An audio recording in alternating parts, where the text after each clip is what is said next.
ভাই, একটা কথা বলি। বর্তমানে বাংলাদেশে এমন একটা অবস্থা চলতেছে যে সামনে মানুষ কি খাবে কি পরবে সেইটা নিয়ে ভাবতেছে, কিন্তু যতই কষ্ট আসুক না কেন মানুষের কিন্তু শখ বলে একটা জিনিস আছেই। আর আমাদের দেশে বিশেষ করে ম্যাক্সিমাম ছেলেদেরই শখের তালিকায় একটা বাইক থাকবেই। কিন্তু সবার তো আর নতুন বাইক কেনার মতো সাধ্য নেই, কিন্তু তাতে কি, শখ কিন্তু এইসব মানে না। তাই আমাদের দেশে নতুন বাইকের পাশাপাশি পুরাতন বাইকেরও একটা বিশাল বড় মার্কেটিং আছে। তবে পুরাতন বাইক মানুষ যেমন সস্তায় কিনে, তেমনি কিন্তু এই পুরাতন বাইক কিনে অনেক মানুষ নিজের পায়ে কুড়াল মারে। বাংলাদেশে পুরাতন বাইক কেনার সময় আপনি শুধু একটা বাইক কিনতেছেন না, আপনি কিনতেছেন অন্য একজন মানুষের পুরো ইতিহাস। বাইকটা দুর্ঘটনায় পড়েছিল কিনা, ইঞ্জিন খোলা হয়েছে কিনা, কাগজে কোনো সমস্যা আছে কিনা, বাইকটা আসল মালিকের কিনা, এছাড়া রয়েছে ব্যাংকের দায় আছে কিনা, চেসিস বা ইঞ্জিন নম্বরে কোনো ঝামেলা আছে কিনা। এছাড়াও আরো নানান ধরনের সমস্যা এবং প্রশ্ন আমাদের সামনে আসে। এসব না জেনে যদি আপনি শুধুমাত্র বাইকের চকচকে কালার দেখেই বলে ফেলেন, ভাই বাইকটা তো একদম দেখতে নতুনের মতো, তাই নিয়ে নিলাম, তাহলে ভাই আপনি বাইক কিনতেছেন না, আপনি নিজের হাতে নিজের বিপদ কিনতেছেন। আর সব থেকে ভয়ঙ্কর ব্যাপার হচ্ছে, অনেক মানুষ এমন আছে যারা শুধুমাত্র 5,000 টাকা কমানোর জন্য ঘন্টার পর ঘন্টা শুধুমাত্র দরদামি করে, কিন্তু বাইক কেনার পর যদি 50,000 টাকা শুধুমাত্র মেরামতেই চলে যায়, তখন তারা মাথায় হাত দিয়ে বসে থাকে। তাই আজকের ভিডিওতে আমি আপনাদেরকে দেখাবো পুরাতন বাইক কেনার সময় মানুষ ঠিক কোন কোন জায়গায় ঠকে যায়, কিভাবে প্রতারণার ফাঁদ আপনারা চিনবেন, আর টাকা দেওয়ার আগে কি কি অবশ্যই পরীক্ষা করবেন। তাই ভিডিওটি শেষ পর্যন্ত অবশ্যই দেখবেন, কারণ শেষের চেকলিস্টটা আপনার হাজার হাজার টাকা বাঁচিয়ে দিতে পারে। পুরাতন বাইক কেনার সময় আপনি সর্বপ্রথমই যেই ফাঁদে পড়বেন সেটা হলো অস্বাভাবিক কম দাম। ধরেন বাজারে একই মডেলের পুরাতন বাইক বিক্রি হচ্ছে 2,50,000 টাকায়, কিন্তু একজন লোক আপনাকে বলল, ভাই আমার দোকানে আপনি এই বাইকটা মাত্র 2 লাখ টাকায় অথবা তার থেকেও কমে পেয়ে যাবেন, কারণ হচ্ছে আমার জরুরি টাকা লাগবে। এটা শুনে তো আপনার চোখ খুবই চকচক করবে, মনে হবে বাহ 50,000 টাকা কম। কিন্তু থামেন, প্রথমে এই প্রশ্নটা হবে যে এত কম দাম কেন? কারণ হতে পারে অনেক কিছুই। বাইক বিক্রেতার হয়তোবা সত্যি সত্যি টাকার জরুরত হতে পারে, আবার বাইকের বড় কোনো সমস্যাও থাকতে পারে, যেমন ইঞ্জিনে সমস্যা, দুর্ঘটনার ইতিহাস, কাগজের মধ্যে সমস্যা, মালিকানায় সমস্যা, এছাড়াও যে কোনো ধরনের সমস্যা হতে পারে। তাই শুধুমাত্র কম দাম দেখেই খুশি হয়ে যাবেন না। কম দাম মানেই যে ভালো ডিল এমনটা না। কখনো কখনো কম দাম হচ্ছে আপনার দিকে ছোড়া সব থেকে বড় একটা টোপ। তো পুরাতন বাইক মার্কেটের দ্বিতীয় ফাঁদ হলো বাইকের মিটার। ধরেন একটা বাইক আপনি কিনতে গেলেন, আর বাইকের মিটারে দেখা যাচ্ছে মাত্র 10,000 কিলোমিটার চলছে। বিক্রেতা বলল, ভাই একদম কম চালানো হয়েছে। আর এইটা শুনে আর আপনি বাইকের মিটারটা দেখে তো খুবই খুশি, কিন্তু একটা কথা অবশ্যই মনে রাখবেন যে মিটারের সংখ্যা কখনোই কোনো বাইকের আসল ব্যবহার প্রমাণ করে না।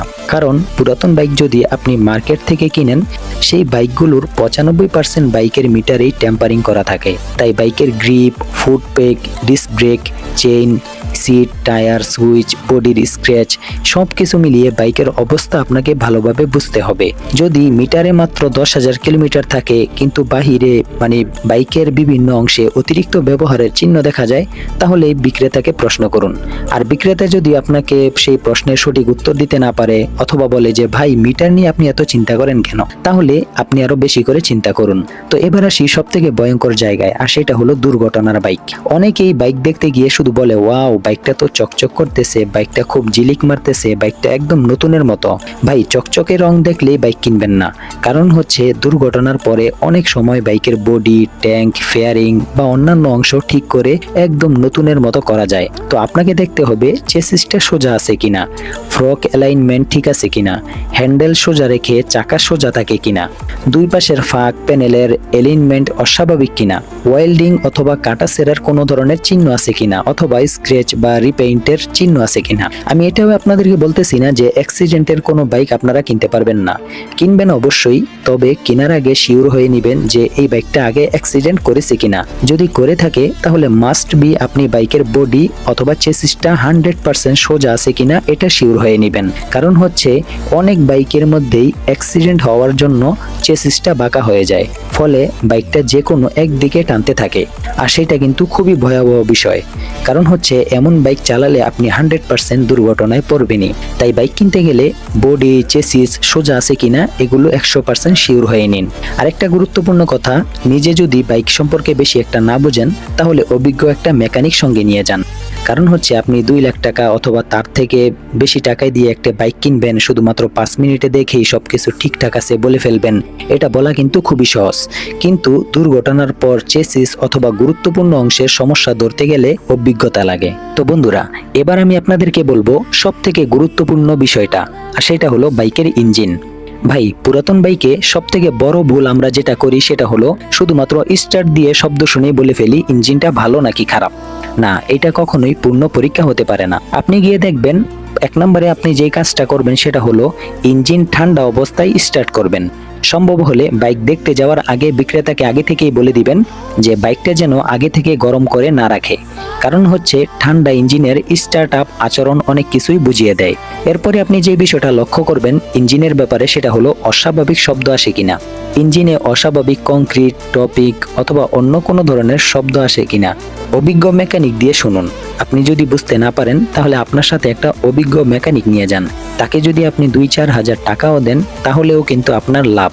কারণ হচ্ছে আপনি যখন মেকানিকটা নিয়ে যাবেন, মেকানিকরা কিন্তু বাইকের আওয়াজ শুনে বুঝতে পারবে বাইকটাতে কোনো ধরনের সমস্যা আছে কিনা। কিন্তু আপনি যদি পাকনামি করে একা একা গিয়ে বাইক কিনেন, এরপরে যদি আপনি বিপদে পড়েন তাহলে কিন্তু সেই 2-4 হাজার টাকা যে মেকানিককে দিলেন সে তার থেকে কিন্তু আরো বহুগুণ বেশি টাকা আপনার বাইকের মেরামতের পিছনেই চলে যাবে। তো এরপরে লক্ষ্য করুন ধোঁয়া। অস্বাভাবিক কোনো ধরনের ধোঁয়া বের হচ্ছে কিনা, সাদা ধোঁয়া হোক অথবা কালো ধোঁয়া হোক। কালো ধোঁয়া যদি বের হতে দেখেন তাহলে ভাববেন যে বাইকটার তেল বেশি পড়ে, আর যদি সাদা ধোঁয়া বের হয় তাহলে বুঝে নেবেন যে বাইকটা ইঞ্জিন অয়েল খেয়ে ফেলতেছে। এরপরে 4 নম্বরে যে বিষয়টা লক্ষ্য করবেন সেটা হলো ইঞ্জিন অয়েল লিক করে কিনা, ইঞ্জিনের নিচে অথবা আশেপাশে তেলের কোনো ধরনের লিকেজ আছে কিনা। তো এরপরে আপনি যেটা করবেন সেটা হলো একটা টেস্ট রাইড দিবেন।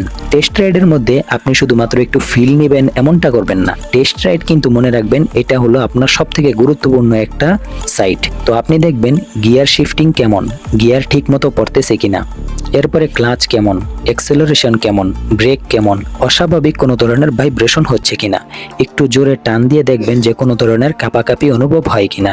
তো এই সমস্ত কিছুই পরীক্ষা করুন। আরেকটা কথা, ভাই মেকানিক লাগবে না আমি সবকিছু বুঝি, এই কথায় যারা বিশ্বাস করেন আপনি যদি মেকানিক না হন মেকানিকের সঙ্গ নেন। হ্যাঁ, আরেকটা কথা, ভাই মেকানিক লাগবে না আমি সব বুঝি, এই কথা যারা বিশ্বাস করেন তারা 100% বাস খাবেন। তো হ্যাঁ, অবশ্যই আপনি যদি বাস্তবে সবকিছু ভালোভাবে বুঝে থাকেন তাহলে মেকানিক নেওয়ার দরকার নেই। কিন্তু আপনি যদি পুরোপুরি বাইক সম্পর্কে না জানেন তাহলে অবশ্যই অভিজ্ঞ একজন লোক সাথে নেবেন। তো এখন আসি এমন একটা জায়গায় যেখানে মানুষ সব থেকে বেশি ভুলটা করে থাকে, আর সেটা হলো কাগজপত্র। বাইক সুন্দর, ইঞ্জিন সুন্দর, দামটাও কম, কিন্তু কাগজে যদি সমস্যা থাকে আপনার সুন্দর বাইকটাই কিন্তু দুঃস্বপ্ন হয়ে যেতে পারে। আপনি এখন ভাবতে পারেন যে ভাই আমি এলাকার ভিতরে চালাবো, হাই রোডে যাব না, পুলিশের ভয় নেই। কিন্তু ভাই আপনি তো এটা বলতে পারেন না যে আপনার কখনোই হাই রোডে যাবার প্রয়োজন হবে না। দেখা গেল কোনো ইমার্জেন্সি কাজে আপনাকে হাই রোডে যেতে হলো, অথবা আপনার অনেক ফ্রেন্ডরা মিলে একটা ট্যুর দিতে চাইলো আর আপনিও সেখানে যেতে হবে বা আপনি যেতে চাইতেছেন, কিন্তু কাগজপত্র না থাকার কারণে যদি আপনার বাইকটা পুলিশে ধরে তাহলে অবস্থাটা কি হবে? তাই বিআরটি এর মালিকানা বদলি সংক্রান্ত অফিসিয়াল তথ্য অনুযায়ী ক্রেতার জন্য নির্দিষ্ট টিইউ এবং টিটিউ ফর্ম, প্রয়োজনীয় ফি, মূল রেজিস্ট্রেশন সনদ, ডিজিটাল রেজিস্ট্রেশন সার্টিফিকেট সহ প্রয়োজনীয় কাগজপত্র লাগে। আর বিক্রেতারও টিটিউ ও বিক্রয় রসিদে স্বাক্ষর এবং বিক্রয় হলফনামার মতো কাজ থাকে। তাই শুধুমাত্র ভাই কাগজ আছে এই কথা শুনেই বিশ্বাস করবেন না। আপনাকে দেখতে হবে বাইক যার নামে সেই ব্যক্তি কি সত্যি সত্যি বিক্রি করতেছে কিনা অথবা বিক্রি করেছে কিনা, রেজিস্ট্রেশন তথ্যের সঙ্গে বাইকের তথ্য মিলতেছে কিনা, ইঞ্জিন নম্বর, চেসিস নম্বর, রেজিস্ট্রেশন নম্বর, এই সব কিছু আপনি অক্ষরে অক্ষরে মিলিয়ে দেখুন। বিআরটি এর রেজিস্ট্রেশন ফর্মেও চেসিস নাম্বার এবং ইঞ্জিন নম্বর আলাদাভাবে গুরুত্বপূর্ণ ভাইকেল পার্টিকুলার্স হিসেবে উল্লেখ থাকে। আর এখানেই হলো আসল কথা, ইঞ্জিন নম্বর এবং চেসিস নম্বর শুধুমাত্র কাগজে দেখবেন না, কাগজের সাথে বাইকের গায়ে ও নাম্বারটা দেখে কাগজের সাথে মিলিয়ে নেবেন। কোনো রকমের যদি অসামঞ্জস্য দেখেন তাহলেই কোনো ধরনের টাকা দিবেন না, মানে বাইকটা কিনবেন না। এবার ধরেন একটা লোক বাইক বিক্রি করতেছে, আপনি জিজ্ঞেস করতেছেন যে আপনার নামে বাইক, কিন্তু সে বলতেছে যে না ভাই, আমার ভাইয়ের অথবা আমার বন্ধুর অথবা আগের মালিকের বা কোনো এক ব্যক্তির, তাহলে আপনি এখানেই থেমে যান। কারণ হচ্ছে আসল মালিক যে, তার সাথে আপনি যতক্ষণ কথা না বলবেন ততক্ষণ এই বাইক কেনার সিদ্ধান্ত নেবেন না। এমন পরিস্থিতিতে মালিকানা বদলের প্রক্রিয়া কিভাবে হবে সেটা পরিষ্কার না করে টাকা দেওয়া কোনো মতেই ঠিক হবে না। কারণ পরে যদি আসল মালিককে আপনি খুঁজে না পান, স্বাক্ষরের মধ্যে সমস্যা হয় অথবা কাগজের মধ্যে কোনো ধরনের সমস্যা থেকে থাকে, তাহলে আপনি তখন কি করবেন?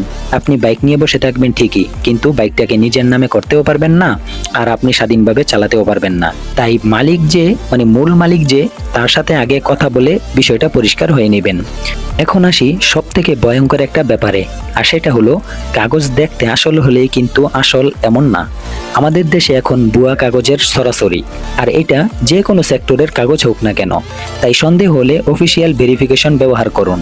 কারণ হচ্ছে অনেক জায়গায় এরকমের হচ্ছে যে তারা ভুয়া কাগজপত্র দেখিয়ে বাইকটাকে আপনার হাতে ধরিয়ে দিবে, কিন্তু পরবর্তীতে দেখা যায় সেই বাইকের কাগজগুলো আসলে হলো নকল। তাই এই বিষয়টা আপনারা অবশ্যই খেয়াল রাখবেন। একটা জিনিস আপনারা খুব ভালোভাবে মনে রাখবেন, আপনি যখন 2 লাখ 3 লাখ অথবা তার থেকে বেশি টাকা দিয়ে একটা পুরাতন বাইক কিনতেছেন, তখন কিন্তু আপনার সাথে মেকানিক নিয়ে যাওয়ার অধিকার আছে। ভাই, আপনার বাইক খারাপ বলতেছি না, আমি নিজের টাকা দিয়ে কিনতেছি, তাই বাইকটাকে ভালোভাবে চেক করতেছি। যদি বিক্রেতার মনে কোনো ধরনের খারাপই না থাকে, বিক্রেতা যদি ভালো হয় এবং তার বাইকটাও যদি ভালো হয়, তাহলে আপনার এই চেকিং নিয়ে সে কোনো ধরনের ভয় পাবে না। কিন্তু যদি বিক্রেতা বলে ভাই মেকানিক লাগবে না, বাইক খুলতে পারবেন না, অথবা বেশি মানে ছোটখাটো কিছু চেক করতে পারবেন, বেশি চেক করতে পারবেন না, তাহলে বুঝে নেবেন সেই বাইকের মধ্যে কোনো ধরনের ঘাপলা আছে। আর অনেক মানুষ এরকম করে, আপনি যখন পুরাতন বাইকের শোরুমে যাবেন তখন আপনাকে তারা এত তাড়াহুড়া করাবে যে আপনার মনে হয় যেন বাইকটা এখনই হাত থেকে ছুটে যাবে। তাই চাপের মধ্যে সিদ্ধান্ত নেওয়া হয়ে যায় তখন। আর এই জন্য আমি আপনাদেরকে বলবো যে কখনোই চাপের মধ্যে কোনো ধরনের সিদ্ধান্ত নেবেন না। ঠান্ডা মাথায় ভেবে চিন্তে তারপর বাইকটাকে চেক করে তারপর সিদ্ধান্ত নেবেন। কারণ হচ্ছে আপনাকে বাইকটা তারা ফ্রিতে দিতেছে না, আপনি বাইকটাকে টাকা দিয়ে কিনতেছেন। এই জন্য টাকা যদি চলে যায় তাহলে কিন্তু সবসময় ফেরত আসে না।